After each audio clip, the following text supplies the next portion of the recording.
Добро вечер, почитувани гледачи. После кратка пауза поради празниците кои што измина, еве уште еднаш ве поздравувам од студиото на емисијата Под лупа. Празниците измина, но имаме и уште за славење. Во очи сме на големиот христијански празник Богојавление Водици. Вечерва во студиото на ТВМ е господинот Виктор Недески, теолог, со кого што ќе зборуваме токму на оваа тема, почнувајќи од денешниот ден, Водопост, кој што е некаква предходница на утрешниот голем христијански празник. Добре дојдовте во ТВМ и во емисијата Под лупа. Добро ве најдов. Добро вечер посакувам и на сите гледачи на емисијава и им ги честитам изминатите и престојните празници. Така, јануари ни е месец на вистина со многу празници и тоа од големо значење на христијанскиот свет. Помина Божик, регањето Христово, утре ни е крштевањето, значи празници кои што се вредни за споменување и вредни да се посвети еден поголем простор еве во нашата емисија.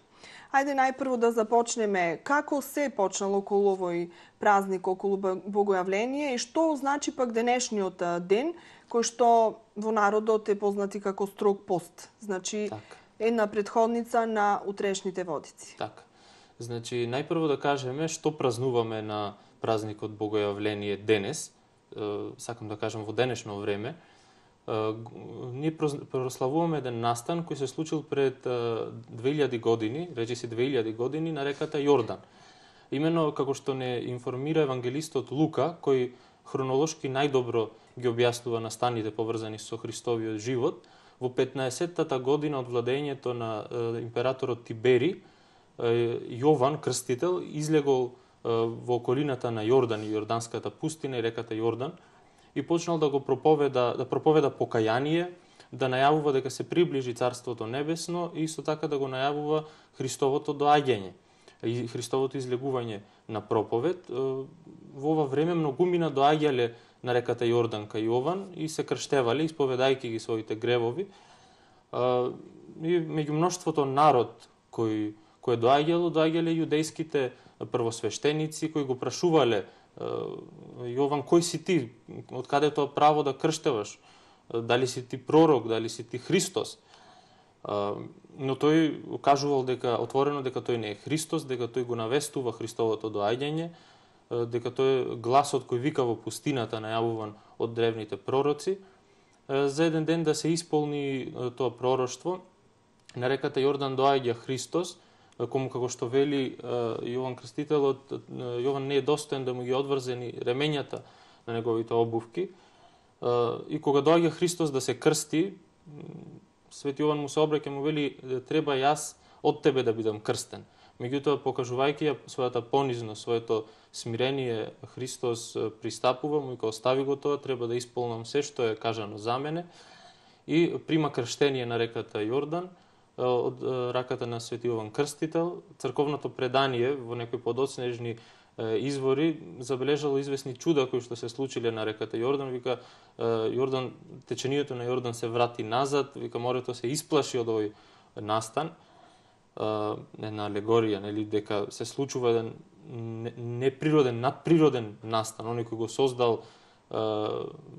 создал се, кој ја создал и реката Јордан, влегува и се крштева во водите.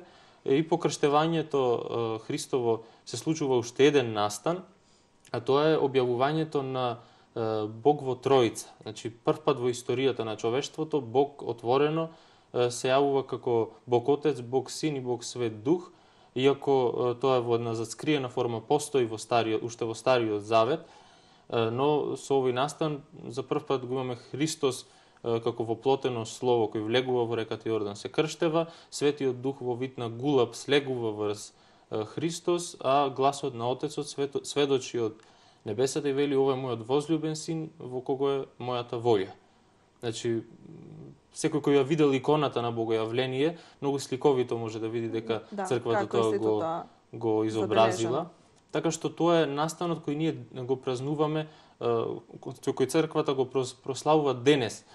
Меѓутоа, историски, доколку се осврнеме на развојот на празникот Богојавление, или како што е неговото древно име Богојавленија, Теофанија, значајно е да кажеме дека за прв пат прославувањето на овој празник го среќаваме во Египет, каде што во еден спис на познатиот ранохристијански писател Кирил Александрийски, Климент Александрийски, некаде во 215 година, тој зборува за прославувањето на овој празник од една еретичка група во Египет, така наречена Василиди, значи на современ јазик една ранохристијанска секта, која оддавала особено значење на денот на крштевањето Христово.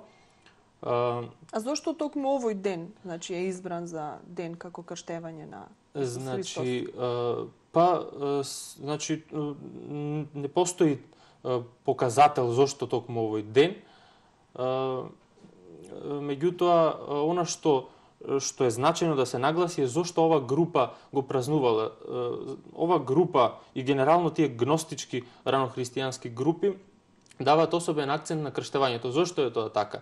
Според нивното учење, Христос се раѓа како обичен човек и на денот на крштевањето Светиот Дух, односно Словото, според нивното учење, не Светиот Дух, Словото Божјо, второто лице од Светата Тројца, го обседнува човекот Исус и така се случува, тој станува Христос. Значи едно апсолутно погрешно учење, кое сакајќи црквата да го разобличи, да му даде вистинска карактеристика, онака како што треба, како што доликува да се верува, како одговор на ова ранохристијанско неправилно верување, го воведува празникот Богојавление и почнува да го слави на православен начин.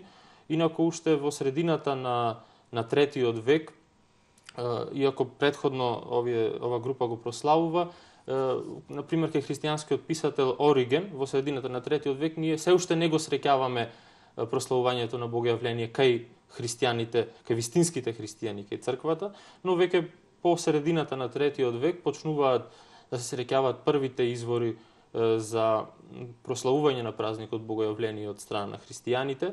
Например, во 304 година, од 304 година датира едно сведоштво, пишано сведоштво за страдањето на свети Филип, епископ Хераклејски во Тракија, каде што се спомнува прославувањето на празникот Богојавление. Исто така во проповедите на свети Ефрем Сирин се зборува за прославувањето на овој празник во Сирија, во беседите на свети Григори Неокесариски исто така, свети Григори Назијанзин, значи веќе во 4 век празникот Богојавление се распространува, меѓутоа не се поврзува стрикно со настанот на крштевањето. Значи како Богојавленија во овој празник се содржат многу настани од животот на Христос, односно секое негово објавување како Бог. Значи неговото раѓање, кое дотогаш не се прославува во првите векови како одделен празник. Поклонувањето на мудреците, првото чудо кое го прави Христос на свадбата во Кана Галилејска со претворањето на вода во вино. Исто така и други настани, нахранувањето на 5000 луѓе со 5 леба и така натака, сите овие чудесни настани се како објавувања на Бога се содржани во овој празник. Прифаќањето на празникот раѓање Христово како одделен празник на исток се случува од запад. Значи најпрво овој празник како одделен датум се слави во Римската црква, која сакајќи да надвладее над еден пагански култ на така наречените Сатурни, кои биле празници во крајот на декември, кои се славеле во Рим, го воведува како одделен настан раѓањето Христово, со што успева да го наметне над овие пагански обичаи овој празник, а подосна веќе во 5 век се случува на исток и нашата црква, би рекол, источните христијани да прифатат празнување на раѓањето Христово, уште крајот на 4 век, додека западната црква од исток го прифаќа крштението, славењето како одделен празник на крштението Христово и се утврдуваат празниците во она форма во која ги имаме денес. Тоа значи дека Богојавление се прославувало многу порано од Божик, што се прославувал Богојавление на исток во териториите каде што денес најмногу живеат православните христијани. Богојавление имало многу поголем акцент во првите векови. Дури христијаните избегнувале да го слават во првите векови раѓањето Христово, бидејќи паганските народи го славеле раѓањето на нивните богови. па со цел да не се добие една слика дека и Христос е еден од тие богови, христијаните на исток избегнуваат да го празнуваат, да даваат особен акцент на овој настан. Дури евангелистите од 4 евангелија кои се составен дел од Светото писмо, само 2 евангелисти, евангелистот Матеј и евангелистот Лука зборуваат за настанот на рождеството Христово, додека крштението Христово е застапено во сите 4 евангелија. Така. Што значи самиот чин на крштевање? Тоа не е обично нешто, значи обичен настан, туку навистина има една поголема длабочина и тежина. Што се треба да се направи пред да се изврши чинот на крштевање? Еве и денес, и во денешни услови, кога некој сака да се крсти, најчесто се крштеваат децата додека се уште мали, но има и возрастни луѓе кои што не се крстени, па сакаат сега да го направат тој чин. Какво е неговото значење? Значи, што е тоа всушност? Со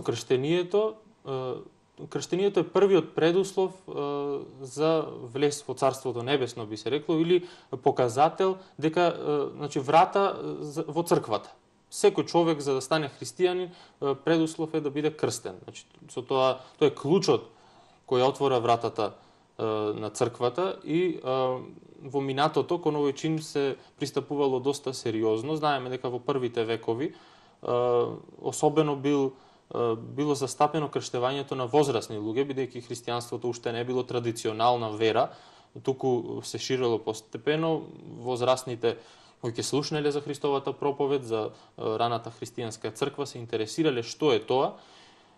И особено во периодот по официјализирањето, дозволувањето на христијанството од страна на царот Константин и подоцна во периодот кој следи, на некој начин крштевањето и христијанството ќе почне да станува мода во Византиската империја, па за да се спречи растењето на бројот на христијаните само на име, и сакајќи црквата да постигне квалитет на христијани, не квантитет, во првите векови воведува една пракса на подготовка за крштение. Значи, крштението се случувало во одредени конкретни денови, таков еден ден било на вечерието на Богојавлението, исто така и на вечерието на Воскресението Христово, на вечерието на Педесетница или Духовден, кога луѓето кои се подготвувале за крштение, посетувајќи ги така наречените катехетски школи, го примале крштевањето после обука или подготовка, воведување во христијанската вера, која траела од неколку месеци до неколку години. Значи, откако добро ќе осознал еден човек што е тоа да си христијанин и откако тоа ќе пресметал, би рекол дека е прифатливо за него и дека тоа го верува и дека сака да биде христијанин, се пристапувало кон исповедање на верата пред епископот, кој бил меродавен, дали тој човек навистина се подготвил да биде христијанин и следувал чинот на крштевањето. Колку денес го знаеме значењето на овој чин, значи на крштевањето и колку сериозно пристапуваме кон истиот? Па денес секој индивидуално тоа сепак го гледа колку е сериозен или не кон овој чин. Факт е дека на некој начин е и традиција крштението кај нас и можеби не секогаш пристапуваме сериозно, го правиме нешто затоа што нашите предци го правеле, но треба да знаеме без да знаеме подлабоко какво е значењето. Дека тоа всушност е една обврска која ние земаме пред Бога. Со крштението се обврзуваме дека ние ќе ги почитуваме, ќе ги исполнуваме оние христијански вредности. Дури се наметнува прашањето за крштевањето на мали деца, па многу пати ќе слушнеме зошто кога христијанството, кога крштението е нешто што доброволно го прифаќаме, зошто тоа се врши врз малите деца. Меѓутоа треба да знаеме дека улогата на кумот, која денес традиционално постои, е таа, всушност кумот е оној кој гарантира за детето кое го крштева дека тоа ќе израсне во еден добар христијанин. Секако не значи дека човекот кој се крстил како возрасен не може да отстапи од верата, но тоа е негова лична одлука. Улогата на кумот, пак ќе кажеме, тоа новороденче, тоа мало дете, да го упати, да му ги изложи оние вредности и христијански постулати кои како иден христијанин тоа дете треба да ги исполнува и да се придржува за нив. На утрешниот ден веќе традиција е да имаме она групно крштевање. Многу луѓе, не само од нашиот град, значи и од околните градови, па дури некогаш имаме и од другите држави, кои што доаѓаат во охрид на овој голем свечен ден, се крштеват во водите на езерото, од кога секако ќе биде извршено осветувањето, нивното осветување. Сега, колку тие претходно се подготвуваат за овој чин или само се врши крштевањето би требало да се подготват. Тоа е тоа. Денес начините на подготовка не мора да бидат исти како во минатото. Денес постои литература преку која може луѓето да прочитаат, да дознаат што е тоа да си христијанин, да ги научат основните христијански постулати и да одлучат дали ќе пристапат кон чинот на крштенијето и влегувањето во црквата или не. Колку црквата тука ги стимулира, значи колку ги информира што треба да направат или како треба тој период претходен да го поминат. Го прават тоа. Дури празникот Водопост е воспоставен токму поради крштевањето кое се случувало во древноста. Значи, подготовката за крштевање вклучувала во себе и пост. Значи, затоа ово е еднодневен пост, кој исто така бил подготовка и исчекување на празникот. И сите христијани, обично кога се подготвувале да го пресретнат големиот празник, во случајот Богојавление, постеле еден ден со цел поспремни, поподготвени да го пречекат празникот кој што доаѓа. Значи, тоа е така наречен ескатолошки или исчекувачки пост. Па денес значи на самиот ден ова емисија, ова разговор го реализираме, значи денес е строг пост, водопост, но менете што ми падна во очи, денес свештените лица одат по домовите и крштеваат вода. Зошто тоа денес се прави, кога се уште водите не се осветени? Тоа се прави на утрешниот ден. Богојавленскиот водосвет во древната христијанска традиција се правел на водопост или водокрст на денешниот ден во вечер. Значи, пред вечерието, пред празникот Богојавление. Откако ќе се осветеле водите, христијаните се крштевале, односно оние луѓе кои се подготвувале за крштевање се го примале крштението. Затоа и во древните списи често го среќаваме овој празникот Богојавление под името Фота, што значи просветление. Односно ден кога луѓето кои се подготвувале за крштение се просветлувале, се крштевале.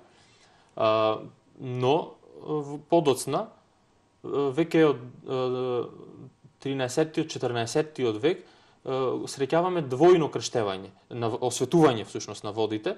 Едното осветување се врши токму на празникот водокрст или на денешниот ден, а додека другото осветување се случува на самиот празник Богојавление.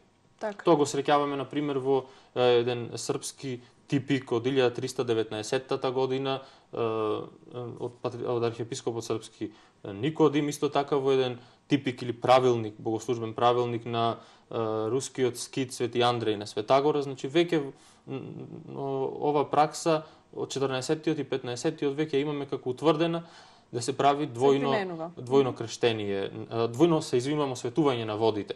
Додека, например, во некои постари типици богослужбени правилници, како што е Синајскиот или еден Ерусалимски, кои се датираат од 12-тиот, 13-тиот век, станува збор само за едно осветување на водите токму на предвечерието на празникот Богојавление, тоест денес. И сега граѓаните многу често знаат да кажат дека деновите после Божик до Водици се некрстени. Значи, што тоа значи? Дали има оправдание за ваквиот назив, ќе ни кажете вие?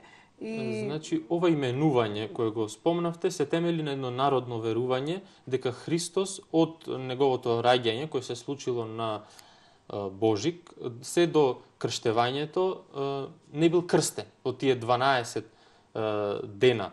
Меѓутоа, треба да знаеме дека Христос се крштева, како што кажува евангелистот Лука, од прилика кога наполни 30 години. Што значи, тоа не е станува збор за неколку дена, туку за 30 години. Апсолутно овој култ народен се темели на некои предхристијански, пагански верувања за овие денови, но треба да кажеме дека спротивно на тоа црквата овие денови помеѓу раѓањето и крштението ги смета за празнични свети денови, во кои освен денот пред богојавлението не се пости, никој друг ден, значи освен водопост, денешниот ден. Непостењето е показател на празнување. Така што спротивно на народно верување, дури после народни верувања дека не се капи затоа што водите не се крстени, апсолутно тоа е неправилно, не се пере и така натаму. Има и такви некои верувања. Едни од најпразничните, најсветлите денови за секој христијанин, така што тоа треба да го знаат христијаните. Исто нешто друго што сакам да напомнам, еве оваа година се случи празникот Богојавление да биде во петок. Бидејќи христијаните постат во среда и петок, треба да се знае дека кога празникот на раѓањето Христово или празникот на Богојавлението ќе се случи во среда или во петок, не се пости, бидејќи станува збор за господови празници, големи господови празници, и постот се исклучува, но тоа не е случај со богородичните празници. Исто така често се отвора дискусија дали на празникот Успение на Пресвета Богородица или на раѓањето на Пресвета Богородица, кога ќе се случи во среда и петок, се пости, да се пости.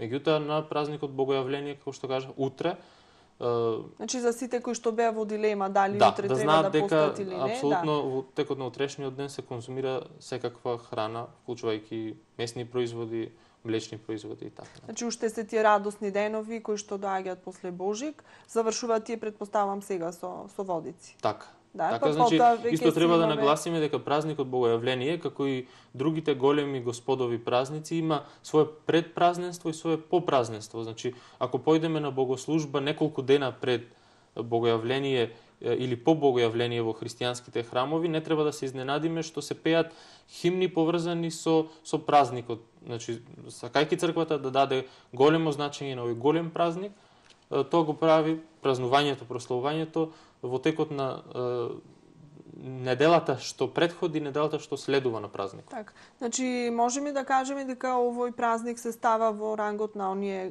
големи христијански празници, да, како што се Божик, Великден, групата на 12-те големи празници, конкретно во господовите празници. Да, кои што се посветени на Исус. Така, на настани поврзани со животот и делото на нашиот Господ Исус Христос.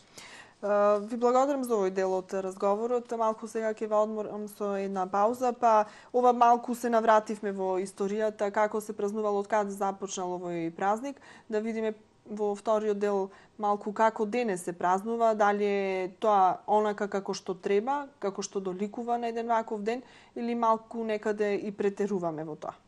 Добре.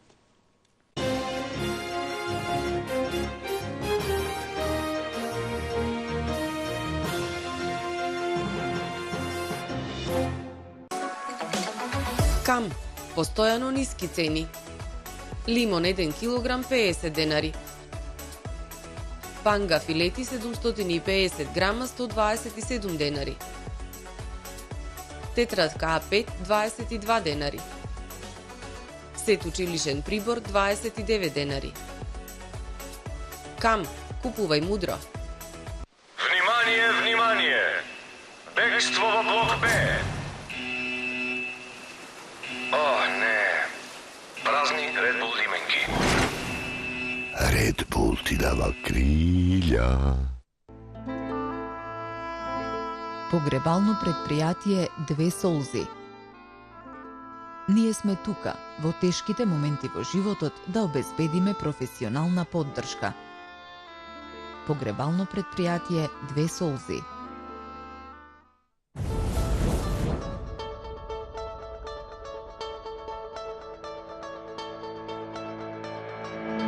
Котел за парно Аурига од 25 киловати од Екошпар загрева до 160 метри квадратни. Атва Хоум Центар. На над 10.000 производи за вашето домакинство и градина поблиску до вас. Во строгиот центар на градот, наспроти на платниот центар на Евана, на површина од 600 метри квадратни, можете да најдете се за вашиот дом. Постојани неделни акции со атрактивни цени. Огромен асортиман на производи од домашни и странски производители кои ќе ви помогне во уредувањето на просторот и купување подароци без да го оптовари домашниот буџет. Атва Хоум Центар. Продолжена викенд акција во Миса Маркети. Кулен пекабеско 1 килограм 399 денари. Печеница екстра мейн 1 килограм 299 денари. Баварија ајда меркашкавал 1 килограм 269 денари. Златиборац чајна 310 грама 139 денари. Тиквеш вино 1 литар со гратис пелистерка 1,5 литар за само 109 денари. Шери бомбонjera 204 грама 146 денари. Пазарете со мерак, ваши Миса Маркети. Хотел Престиж Струга. Луксузен интериер во модерен стил. Ресторански сали со капацитет од 600 до 450 гостие. Со атрактивен изглед за организирање фамилиарни свечености, прослави и забави. Цена на менија за свадби од 12 евра со вклучен неограничен пијалог. Комплетно декорирање на сала, сопствен паркинг. Луксус што можете да си го дозволите. Хотел Престиж Струга. Бутик Хепи, специјализирана продавница за детска облека и модни додатоци за деца на возраст од 0 до 16 години. Одличен квалитет по пристапни цени. За активно и разиграно детство, најголем избор на тренерки, елегантни фустанчиња и оделца за малите дами и джентлмени, тренди фармерки за модерни момчиња и девојчиња. За најмалечките, се што е потребно од бебешка облека до постелнини, квалитетни и нежни, како допирот на мама. Голем избор од најдобрите брендови: Брезе, Next, Pampela, Вејве. Бутик Хепи, за среќни деца. 20 години растеме заедно.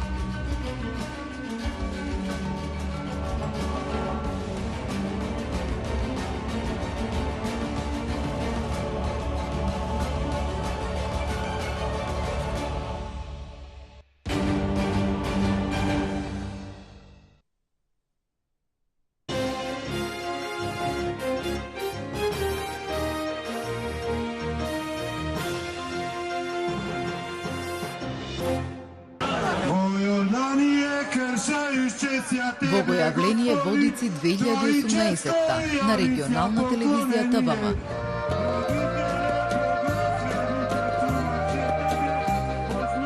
Следете ја најмасовната црковно-народна манифестација во директен пренос на програмата на ТВМ во соработка со 2 студио.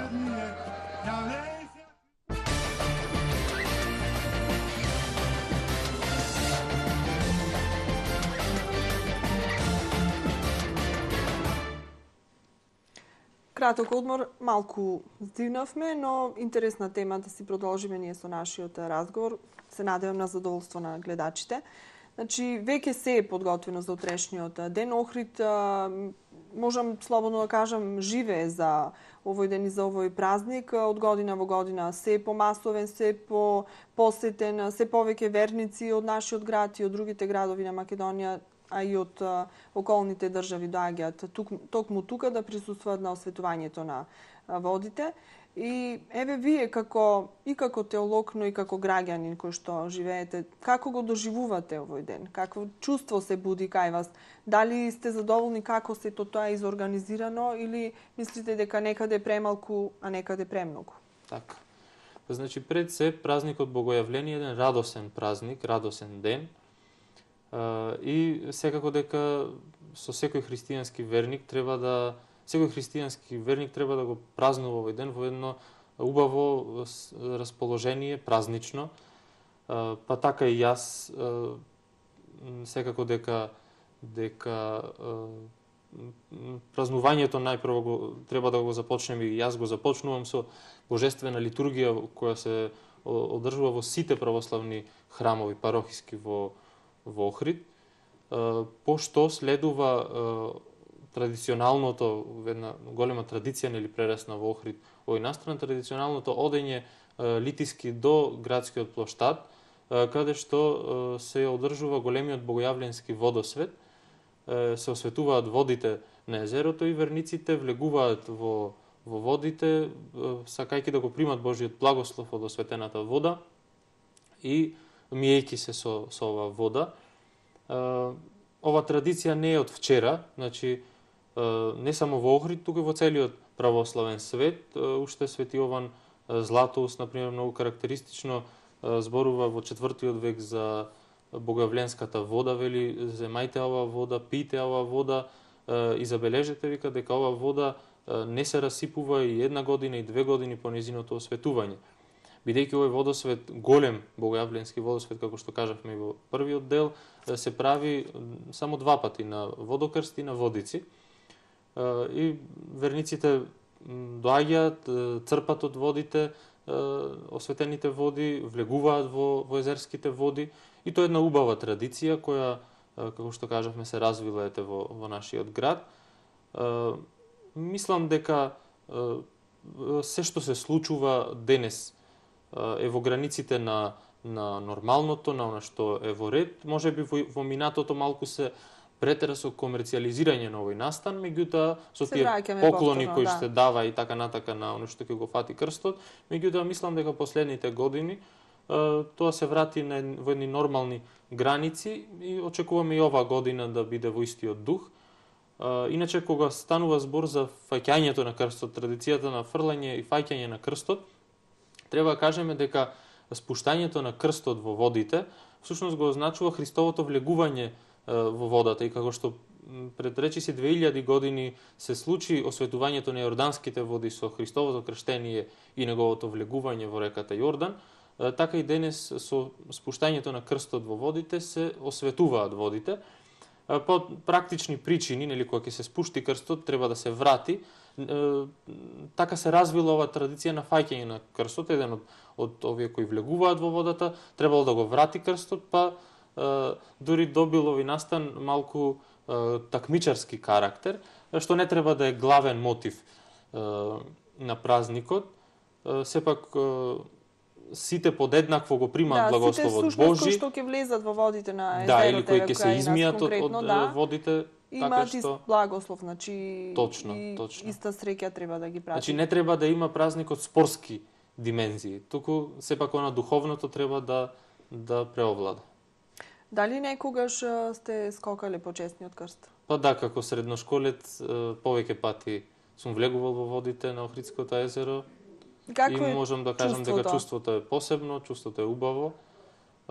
Иако водата е студена, меѓутоа Божиот благослов го прави своето, така што верувам дека никој не би издржал така долго и во студените води, доколку не би било на овој ден и со благословот на осветените води. Вело дека никој не се разболел на овој ден кој што ќе се искапи. Дали е тоа само мит или е навистина така? Па и јас не сум слушнал некој да се разболел, меѓутоа она што треба да се внимава е конзумирањето на алкохол пред да се влези во водата и сето она што го апелираат екипите на Црвениот крст, кои ќе бидат присутни секако како и секоја година на настанот. Сепак треба да знаеме дека подготвувањето за влегувањето во богојавленските осветени води треба да биде христијански онака како што доликува. И оние кои ќе влегуваат во водите, добро е претходно да ги посетат богослужбите. Сепак центарот на празнувањето е христијанскиот храм, така што треба тоа да се практикува. Од разговори што сум правила со оние кои што биле најсрекни од сите, кои што го фатиле честниот крст, и кога ќе ги прашам дали имале некакво предчувство или што пред тоа правеле, значи пред самиот чин, и велат дека навистина како да предчувствувале дека ќе се случи нешто такво, ама секогаш нагласува дека претходно биле и духовно и телесно посветени на тој настан. Значи, како претходница е едно духовно нивно чистење, посетување на храмовите, значи една поголема димензија и тежина на сето тоа, не само да се скокне и да се фати крстот. Секако дека се согласувам со нивните изјави, духовната подготовка е многу важна. Секако, за да се постигне фаќањето на крстот, потребна е и кондициона подготовка, подготвеност. Меѓутоа, пак ќе кажам, целта на христијанинот не треба да биде главната цел фаќањето на крстот, туку примањето на благословот од осветените богојавленски води. Така. Овој настан е атрактивен, значи од повеќе аспекти, од верски, но и од туристички и некако престиже можеби да се фати светиот крст, се подготвуваат, имаме цели тајфи кои што се подготвуваат за тој настан повеќе време, но еве да го оставиме настрана утрешниот ден и утрешниот чин. Колку младите воопшто се свртуваат кон верата, ги посетуваат светите храмови и за други празници воопшто. Не мора да е празник, значи во денови кога што можеби не е некој поголем празник, но одат во црква да си го најдат својот мир. Она што јас сум забележал, радува тоа што бројот на младите луѓе во црквите е се поголем. Особено ги забележувам се почесто младите брачни парови кои секоја недела ги посетуваат богослужбите со своите мали дечиња кои ги носат на причест. Многу е важно децата, но и секој и возрастните христијани да бидат редовни на неделните и празничните богослужби кога се во можност секако. Особено ги стакнувам тука неделните како неработни денови. И да живеат автентичен, здрав црковен живот, практикувајќи ги годишните пости, редовно учествувајќи во богослужбите, причестувајќи се, што всушност го прави еден христијанин да биде жив христијанин кој активно секојдневно ќе живее Христовата вера. Така. Дали сте информиран кој утре ќе го фрла крстот? Па утре, како што е најавено, крстот ќе го фрла во Охридското езеро неговото високо преосвештенство митрополитот Деврско-Кичевски господин Тимотеј, а ќе биде придружуван секако свештенството на епархијата и од многобројниот верен народ кој ќе го проследи и ќе учествува во овој настан на градското пристаниште. Така, во 10 часот е најавен чинот на фрлањето на крстот. Во 10 часот, предходно во 8 часот започнува божествената литургија во архиерејската литургија ќе биде во храмот Богородица Каменско. Некаде по завршувањето на литургијата, значи 9:30, ќе се упати литиски народот од богослужбата заедно со архиереот кон градското пристаниште. Околу 10 часот ќе биде спуштањето на крст. И за утрешниот ден, а и за деновите кои што следуваат после тоа, важи еден поздрав, Бог се јави. До кога се поздравуваме со овој поздрав? На вистина се јави, па се поздравуваме на самиот празник Богојавление. Инаку овој поздрав не е некоја многу древна традиција. Единствено што од тие поздрави кои поздравуваме и отпоздравуваме на овој начин Христос се воскресна, вистина воскресна. Во словенската традиција се развили поздравот Христос се роди, вистина се роди, што е исклучиво присутен во словенската традиција. А еве во поново време би рекол се јавува и овој поздрав Бог се јави, убав поздрав кој што треба убаво е да се практикува, да се поздравуваат христијаните во духот на празникот, значи празнувањето не завршува со богослужбата, со осветувањето на водите. Празнувањето треба да продолжи во текот на целиот ден, христијанинот да ги носи со себе впечатоците од овие настани, да размислува за настанот кој се случил, за оно што Христос го направил за нас. И тоа е и целта на овие поздрави, на се она што е декор на празникот на некој начин, што го прави празникот свечен, значи да не подсетува на суштината на празникот. Така. Сега, можеме се она што ќе го слушнеме или ќе го наследиме од нашите претходници да го примениме, доколку знаеме повеќе за тоа, доколку сме добро обучени, подготвени, образовани. Вие сте теолог, значи сте асистент на Богословскиот факултет, се занимавате со ова, значи научно. Затоа добро е да се знаат работите, од каде потекнуваат, како се развивале, како дошло до ова, за да не се извитоперуваат, значи да го знаеме вистинското значење и на празниците и на нашата вера впрочем. Како се одвиваат таму работите? Гледате ли некакво придвижување, некаква модернизација во сето тоа и некакво прифаќање од младите генерации? Па секако треба да нагласиме дека во црквата и во верата за секоја пракса, за се што се случува како практика, било да е тоа постот, било да е некоја богослужбена пракса, има причина зошто е тоа така. Значи, за се што немаме причина, треба да се замислиме дали да го практикуваме. Особено, тука сакам да ги истакнам оние суеверија народни кои се преплетувале низ историјата, за кои народот и до ден денес нема објаснување, меѓутоа слепо се држи, треба да размисли малку зошто и како некои работи се практикуваат, додека за сите оние црковни пракси црквата има свој одговор и историски развито како дошло до денешната форма. Инаку, кога ги спомнав суеверијата, треба да нагласиме што значи суеверие. Зборот суе на црковнословенски значи празно. Значи, Верување во значи нешто празно празно, верие. да.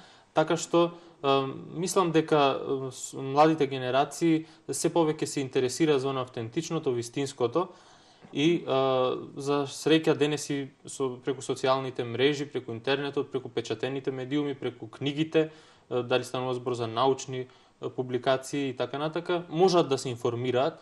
Тие се достапни на сите, исто така функционираат повеќе црковни сајтови во Македонија кои секојдневно пласираат толку многу содржини поврзани со најразлични духовни христијански православни теми што навистина мислам дека го задоволуваат апетитот и на најревносните читатели. И јас ги поттикнувам секогаш младите нека читаат, нека се интересираат за она што е автентична, вистинска православна христијанска традиција и да ги бараат одговорите на своите дилеми, на своите недоумици, бидејќи само така ќе станат подобри верници. Так. И подобри луѓе. Значи, целта на верата на крајот на краиштата е да не направи подобри луѓе. Целта на Христовото доаѓање беше тоа, да направи, да го врати човекот во она првобитна состојба на блаженство кое е имал Адам пред првиот грев и падот, така што тоа почнува со мали работи. Значи, човек мора од секојдневието, од секојдневниот живот, од секојдневните настани, од односот кон блиските, да почне, за да стигне до некоја поголема духовна возвишеност. Што се ваши моментални преокупации? Знам дека работите и работевте на повеќе проекти, некои се веќе реализирани, некои се во тек. Што можеме да очекуваме нешто ново од вас и од тимот со кој што работите? Така, па моментално најмногу сум сконцентриран на мојата докторска дисертација која треба да ја завршам. На која тема ви е? Па, темата е мощна и интересна, поврзана со нашиот град, со Охридската архиепископија. Темата е Охридските архиепископи и латинскиот запад од 11 до 13 век. Значи, станува збор за она книжевност која творат, конкретно во мојот случај, 4 охридски архиепископи, поврзана со латинската, односно римокатоличката црква, која во 11 век се издвојува, се отцепува од православната црква. Колку време истражувате на темава? Па, неколку години веќе истражувам на оваа тема. Можам да кажам дека истражувањата вродија со фантастични плодови, особено ќе го истакнам тука ракописот на архиепископот Охридски Генадий од крајот на 13 век, кој досега беше речиси непознат, се сметаше дека е изгубен. Станува збор за ракопис од 70 на страници. Каде го пронајдовте? Кој се чува во Минхенската библиотека. Така што во Кодексот 256 на Минхенската библиотека, благодарение на современата технологија, денес најголемиот дел од ракописите во светот се дигитализирани, нешто што предстои во годинава која следува да го направиме и со охридските ракописи, ако даде Бог. Па, за среќа, овие ракописи се лесно достапни, нема потреба да се оди да се истражува во самите библиотеки, како што тоа некогаш се правело. Овој ракопис, како што кажав, за кој се сметаше дека е изгубен, само беше погрешно нумериран, погрешно лоциран од оние кои некогаш го виделе, така што денес со истражувања во еден кодекс на, како што кажав, кој содржи кој има преку 1500 страници, токму тој кодекс започнува со ракописот на архиепископот Генадий, кој се однесува на верувањата на латинската, односно римокатоличката црква во 13 век.